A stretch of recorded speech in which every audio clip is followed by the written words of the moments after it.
Seperti yang sudah diprediksi, Fed kembali memangkas suku bunga ya. Biaya meminjam uang jadi mengecil. KPR di Amerika nggak jadi naik lagi ya, mungkin bisa turun dikit. Nah, namun terpecah pendapat mengenai langkah selanjutnya.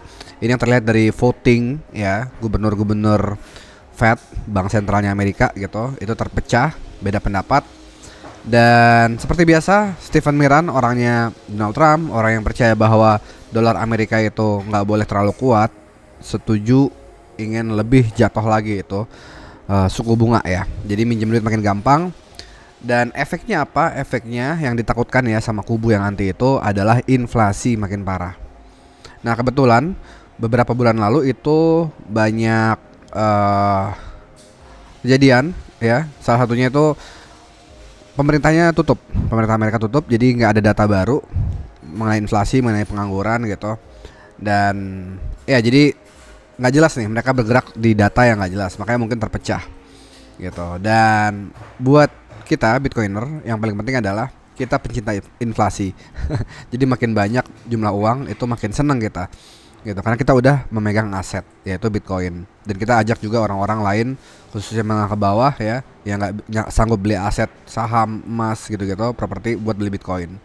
Nah ada berita ya confirm bahwa Bank Sentral The Fed itu bakal membeli surat utang pemerintah senilai 40 miliar dolar setiap bulan. Oke, maksudnya apa? Jadi pemerintah Amerika nerbitin surat utang ya, nerbitin kertas bilang oh kita bakal bayar balik uangnya dan plus bunga gitu. Nah itu surat utangnya tuh mulai nggak laku. Nah dengan nggak laku itu harganya jadi turun, dan harga turun yieldnya atau bunga itu jadi ningkat. Nah bunga yang ningkat ini berpengaruh ke pasar saham, berpengaruh ke macam-macam lah gitu. Akar jangkar ekonomi itu dari bond itu gitu. Di sisi lain negara-negara lain juga mulai jual bond surat utang Amerika. Ya makin nggak percaya sama pemerintah Amerika. Nah dengan begini bank sentral membeli surat utang itu, uang baru 40 miliar dolar masuk ke sirkulasi setiap bulan. Yes, makin banyak uang, Bitcoiner makin senang, harga Bitcoin makin naik. Yuk, see you.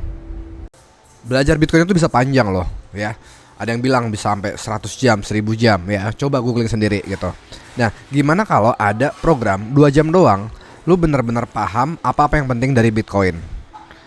Yes, itu Bitcoin Institution punya program itu ya.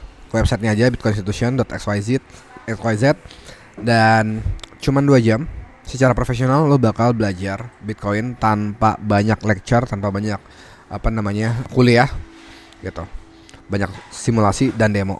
Di ujungnya lo bakal tahu ya, lo perlu beli berapa Bitcoin, cara nyimpannya gimana, cara jualnya gimana, buat bener-bener merdeka secara finansial ya, nggak takut perang dunia, nggak takut krismon gitu, sehingga lo dan keluarga lo, perusahaan lo bisa selamat.